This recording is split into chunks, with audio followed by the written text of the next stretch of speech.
Call the February 22nd meeting of the Dixon County Commissioners to order. Please stand for the flag. Oh, January, yeah. Where did I come from? January 22nd. I'm thinking February 4th. Stand for the flag salute. I pledge Allegiance to the flag of the United States of America and to the republic for which it stands, one nation, under God, indivisible, with liberty and justice for all.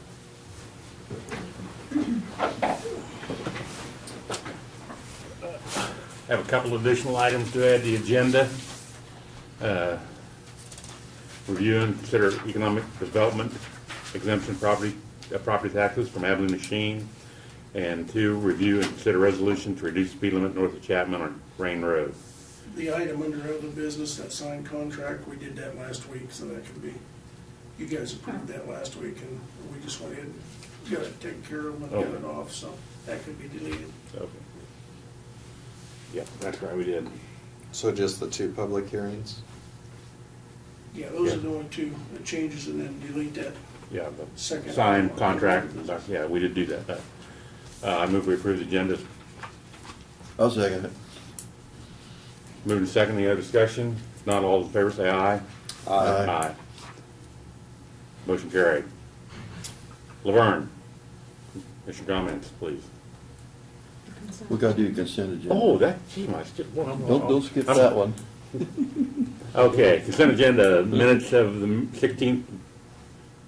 15th, gosh darn, work session, regular meeting, and fund expenditures of $291,200.28, and wire payments, $4,737.53. I move we can approve the consent agenda. Second. Been moved and second, the consent agenda being approved. Any discussion? If not, all in favor say aye. Aye. Motion carried. Okay. There we go.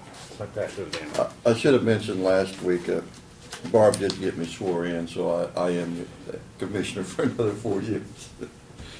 And yesterday was our monthly meeting for the North Central Juvenile Detention Center over at Junction City. We actually got our audit already done. She kind of slipped us in ahead, and so we've approved the audit. It looked like we carried a small amount of reserves over, so we pretty much had our revenue and expenses in line for the year. And there's still a little debate on how we handle juveniles at that detention center, and we're still working with the state on some of the rulings that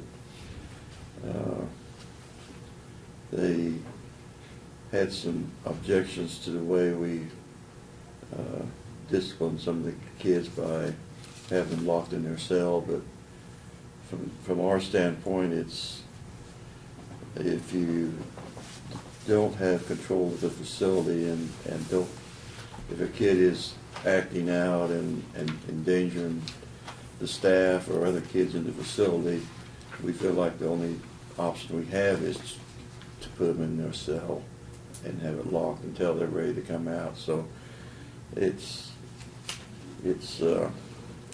we've kind of been having this hassle for several months, or several years actually, with how long we could have them locked down, but we still feel like we have had I should have brought the paperwork in, but all the years that we've had the facility, we've not had a child hurt or a staff person hurt, and we feel like that is indicative of the way we handle the kids that are out of control. And so anyway, we kind of keep battling that, and we thought we had 2 years ago, we thought we had it worked out with them, but then they apparently hired a new person to come in, and so we're going to have to probably go have a meeting with them and kind of lay our plan out as how we do things. So it's that sometimes is frustrating. I know when we have to deal with those kind of things, but that was probably all I had. Thank you, Norm. Lynn? Earlier this morning, I attended the Military Affairs Council breakfast, and that was held over at the Riley Conference Center. The reason that was held there is they have a Military Affairs Council in Junction City, but also in Manhattan. And so they had the two entities together and talked about the hospital. The other thing that came up, after the meeting, they asked me to kind of stick around for a little bit, and a couple of them liaison with the General Stacy, and she wanted me to visit with Lieutenant Colonel Joey Arrington, and he's the deputy commander of the Dagger Brigade.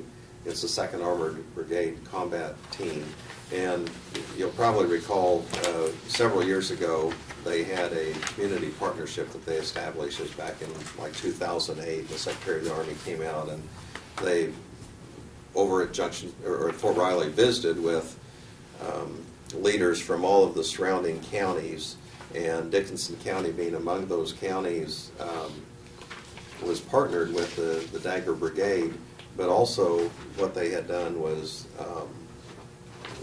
had contact points of various communities. So, you know, Chapman had someone over at Fort Riley that they kind of adopted or partnered with, and the city of Solomon and Woodbine and so on, and Abilene. And while that's been in place, there hasn't been maybe as much activity as what there previously was. And so I think they'd like to visit with us or see if we could help facilitate that partnership. And of course, Fort Riley has a tremendous impact on the Dickinson County as far as there's not only a lot of retired people, civil service, but also some of the soldiers and their families are live in our communities and are in our schools. And so so anyway, I you know, with your permission, or if it's something we want to discuss, I'll pursue that, or if you'd want Brad to pursue that, but maybe it's something we could discuss in a work study session too. The other thing, there is a KAC board meeting that I'll be attending tomorrow, and that's at Topeka. And I've also served on the Finance Committee, and we're meeting a little bit earlier. The board meeting's at 10, we'll be meeting for 9 for that. And then on Saturday, I plan to attend the ceremony for the Battle of the Bulge. It's the 70th anniversary, and you know, that was one of the toughest battles and actually considered one of the turning points. Took place from December 14th to January 25th, I believe. But anyway, the official dedication they're going to do is the Kansas chapter is having a dedication of a bench and also a dinner for the Battle of the Bulge. And I think they had an article I saw here a while back of Marvin Leedy, and he was a participant in that, and I think a few other people around here. You know, sadly, the veterans of that are, if they're living, they're in their 90s, Mm-hmm. and so quite a few of them have passed on, and that was one thing they wanted to have that recognition at this time. But it's the veteran of the Battle of the Bulge Kansas chapter, and Mark Collins is the one that has worked this up, but it's going to be a nice event, and so I plan to attend that. That's going to be your Dagner Center, right? At the Eisenhower Presidential Library, Yeah. yes. Just going back, and that is all I have, but just going back on the part with Colonel Arrington, is that something, should I visit with him a little bit more and try to set something up for him to visit with us over here in a work study session or some special meeting, or? We've had him come before, haven't we, in a work study session, and Sure have, yeah. and it's always good, we pour back and forth. Yeah, I agree. Yeah. Okay. Well, I'll visit with him, and then maybe Brad, I'll talk to you, and then in the next, sometime in February perhaps, if that works out. Sure. See if we can arrange to have him over here. Yeah. Brad and I will be gone the 26th, so February. so you might put, Barb's got it on her counter. Okay. We'll be heading to Aurora for the NIC conference. Our work session, Cindy Wolford was in from the Dixon County Conservation District, gave a report on their activities for the following year and what's coming on this year. And Janelle was in and went through the closeout of last year and the start of this year and some information on the Economic Development Committee and how it's getting started and other information. I did attend the Leadership Dixon County kickoff. They're going to be starting January 28th with the new class. I'll be probably going down that morning. And then I'll be one of the, they're having a group of elected officials, I shouldn't say elected, there's 2 or 3 of us. Brenda Bowers is going to be there. City manager from Abilene Chapman are going to be there. And then Phil Weiser is going to be meeting over in the Astor Bank, one of their tours and stuff. You have anything, Doug? Well, I might go back to what Lynn was just talking about. I can tell you that we had the pleasure of doing a couple of shows called Whatever Happened To, and one of them we did was on Dick Seitz, and who was General Seitz. And Dick Seitz was actually the commander on the point at the Battle of the Bulge. When the Battle of the Bulge, the counteroffensive started, his unit was the unit that was on the very point of it. And as time went on, what later became President Eisenhower and his chief of staff were of course surprised by the counteroffensive. But they credit Dick Seitz's unit for buying enough time for them to get reorganized and being able to go and get back in control of the line, because the line was getting away from them. The point was where Dick Seitz was, his unit was, and so the Germans had to go around because they couldn't get through that point. It delayed their progress, and that was later President Eisenhower said that was a very key point in that battle. And Dick Seitz was the youngest commander since General Custer, and he was led the paratroop units. And if you remember, when you've seen the footage of President Eisenhower, said one of the most difficult things he ever had to do was to talk personally to the paratroopers because he was sending them to the certain death. And he said that was the cream of the crop of America, and they dropped behind the lines at D-Day to disrupt the communications. We had the pleasure of doing that show with Dick Seitz. And there was another one that came out of Jim Sharp, and Jim is in Manhattan. Recently heard from him. Jim was a farm kid at White City, and he was on a agricultural deferment. And he gave up that deferment. He said, I can't take it any longer. My high school friends are all coming back in body bags, and I can't take it anymore. I've got to go do my part. And so he gave up his agricultural deferment, and he went over, and his very first day overseas was at the Battle of the Bulge. And he survived all of that and became Sergeant of the Guard at the Nuremberg trials, and wound up writing a book called Sergeant of the Guard.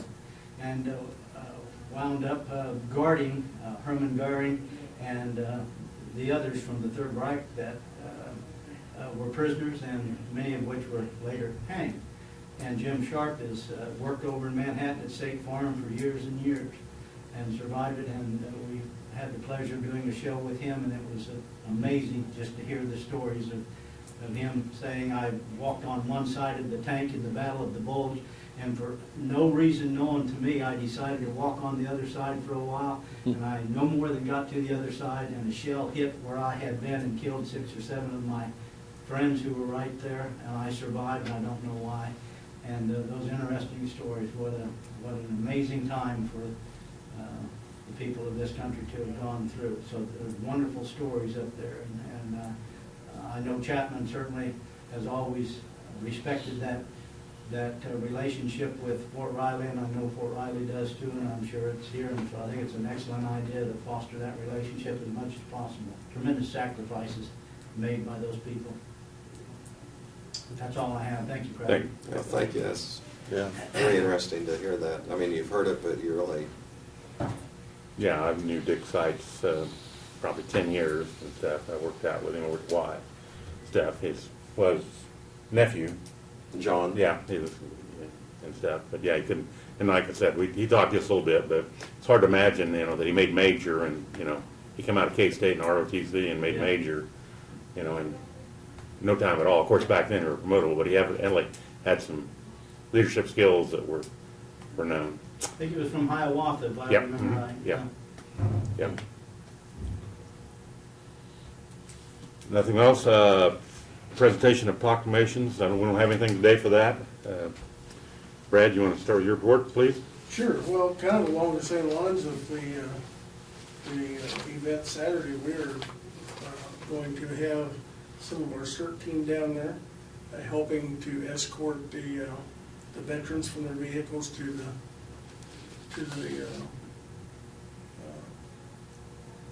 event, and I'm gonna be down there too helping out, so we're just proud to be able to help with that. I think it's a really neat deal, and most of us will never have any clue what those guys went through, so.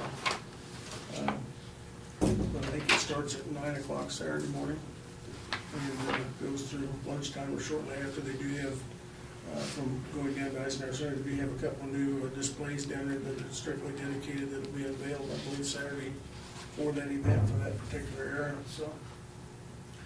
And on the Leadership Dickinson County thing, we had, I talked to them some time ago. They're gonna have, I think, their final meeting here, and we're gonna sponsor that, and provide them lunch sometime here, I think it's in March. Yeah, it's on Wednesday. Yeah. Yeah. You as county commissioners have agreed to, Yeah. if in case you didn't know it, you agreed to Well, sponsor their lunch. Well, I think we talked about it before, yeah. so Yeah. I told Tori that we'd be glad to do that and give them a place to have that meeting, so help get that going.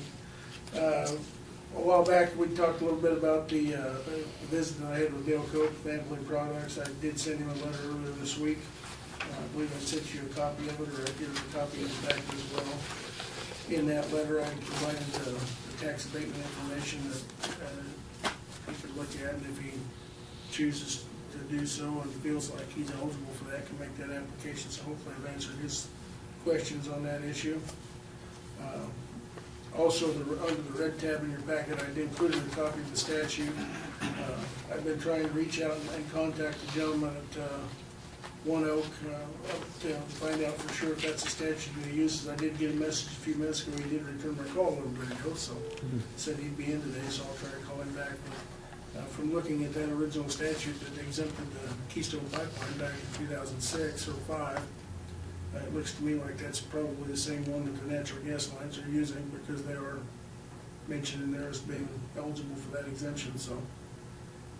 We talked a little bit in the work session about the houses in Talmadge, the one that we apparently had filed or sent the letters to as being in violation of our zoning regulations, burned down Monday, and we're following up on that investigation of some potential violations. Our bridge hearings, we've scheduled those for the 19th of February. I think I put, again, the 28th or something on, or 26th on your email I sent, which obviously Craig and I'll be gone, but February 19th, we're sending notices out to everybody, putting that on the website, and we'll have public comments on that day for the 2 bridges over North Chapman. You have in your packets also, and I believe I sent to you because of the magnitude of it, so you have some time to review them, the application from Abilene Machine for an economic development tax exemption. And that has gone through our processes, and Bruce has approved it, and it comes to you now for acceptance, and then if you accept it and indicate that it appears to be appropriate, it would be set for a public hearing, and we would have the public hearing on that on the 5th of February. It has to be no less than 7, but no more than 15 days from the day that you accept it, so. Talked a little bit in the work session about the heating system in the courthouse. As you know, we've had some real issues the last few weeks upstairs on that leg of the heating boiler system, and the staff was finally able to figure out that we've got debris in the lines that are plugging the pumps. They're cleaning those out on a daily basis at this point and keeping the system going. Hopefully there'll come a point where we'll get ahead of that, where we're not cleaning it out all the time, but that's another thing that indicator, I guess, that when we do some renovation here in the future, we're gonna have to seriously look at the HVAC system and the heating and cooling system in the courthouse. If we can whip it along to that time, I'm hoping we can at this point. We have hired a custodian that she authorized. She started actually late last week, I believe Friday. But she's working and have had very good reviews on that so far from the various offices and buildings. I think that was a very wise move. Under your yellow tab, you've got two documents. One of them is a resolution to increase or to impose a speed limit on Rain Road just north of the city limits of Chapman, north for 1,600 feet, which would put it underneath the interstate to the north of Rain Road slightly. That comes about after a request from the city of Chapman. They had had a number of reports to their police department of near misses and potential accidents that were avoided in the area of the city limits up there. And when Martin and John went and looked at it, it was John's opinion that that certainly needed to be decreased prior to the city limits for safety reasons. So I also included just an aerial shot of how that would lay out and showing the green line being the city limits, boundaries of Chapman, and we would go 1,600 feet up north to that top, at the top of that page where you see the little red handwritten arrow. That's where the speed limit sign would be placed, just north of the fire district, #1 fire station. So that would impose a 45-mile-an-hour speed limit, reduce it from 55 to 45. You're gonna in the have city limits. sign up in front of it to say 45 speed limit? Yeah. Yes, yeah. Okay. Martin's got all the signs, appropriate signs ordered that would, that follow the MUTCD manual, so that we get that done properly. And once you have authorized that and it's been published and they get the signs in, they'll get them erected, then it'll be official, so. And again, we have county government day on February 4th. We'll get that RSVP and for everybody, and we'll plan on attending that. So that's all I've got this morning. Thank you, Brad. Notice and communications, a couple of deals. There's a magazine from Kansas Preservation, and then I don't know if everybody had their county news from NACO in our packet. So that's all the communications. Yeah.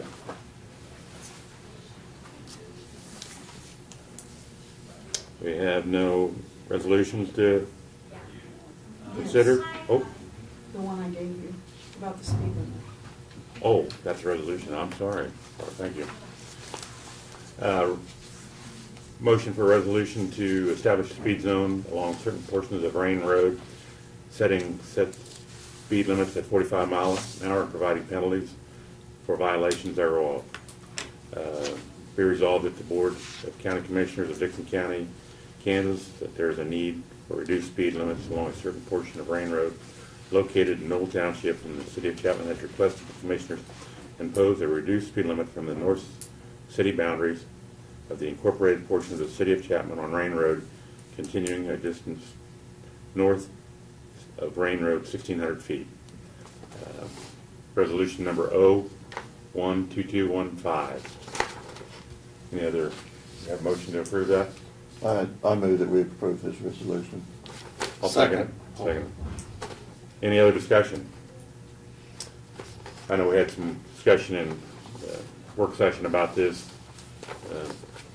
I know the City of Chapman, the police chief has proposed to the city commission about changing their area of influence, and I see a real problem with the need for this, but there's a lot of people that come off interstate that come through at a more than a rolling stop through there. But that's not, we can't do anything about that, but I certainly would like to convey to the City of Chapman that I, as a citizen, I'd support the expanded power of the City of Chapman Police for a little wider area. But that's not neither here nor there. Motion for us is resolution 0125. All in favor, say aye. Aye. Opposed? No. Motion carried.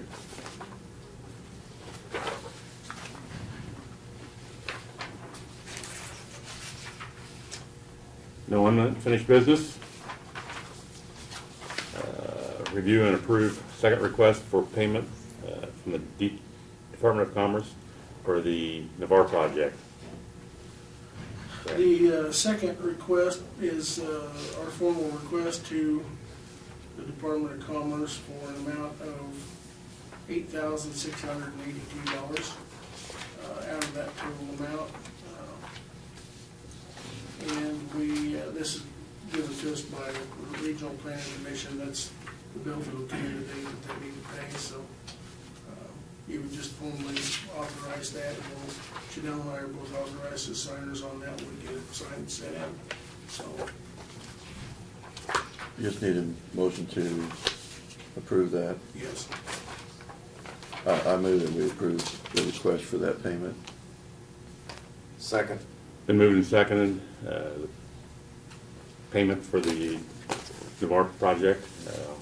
Any more discussion? Not all in favor, say aye. Aye. Opposed, motion carried. We need to set the public hearing for the tax exemption application from Abilene Machine on 11/15, February 5th. No, No?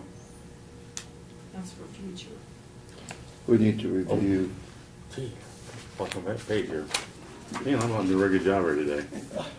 the first time, Yeah, well, not in my first rodeo, but under the current agenda, the I know, economic but I development lost- exemption, I lost that paper. right there. Okay. Review and consider economic development exemption for property taxes from Abilene Machine. On that, I think you would simply review, you've had that to review. Yeah. You would consider its appropriateness, the amount of the total tax abatement for the county, from their figures would be $18,421. Over the 10-year period. Yes. And that is graduated, so each year they would start paying. Starts at 10%, it goes back up to the 100%.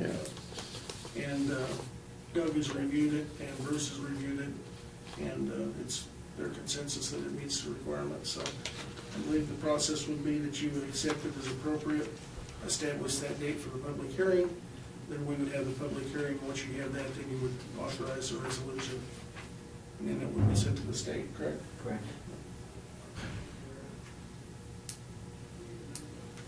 One thing I really appreciate about this is, it's a great opportunity to encourage and promote the growth of a business that's been successful and has a proven track record.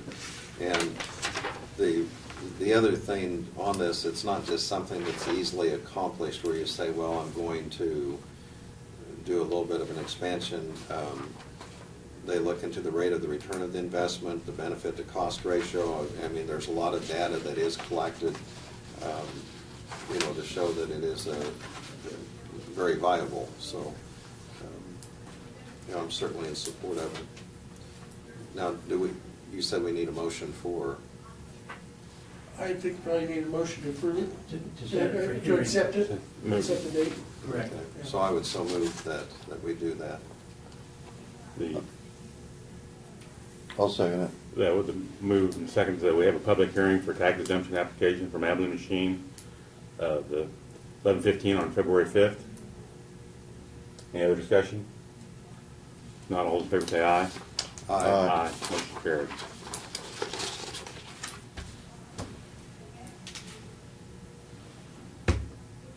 Yeah, we're going to take a tour of the houses we brought, and we'll come back and adjourn. So if you care to join us. Okay, thank you. We'll go ahead and shut the video off Yeah. at this point, and probably Yeah. we'll turn it back on then. So.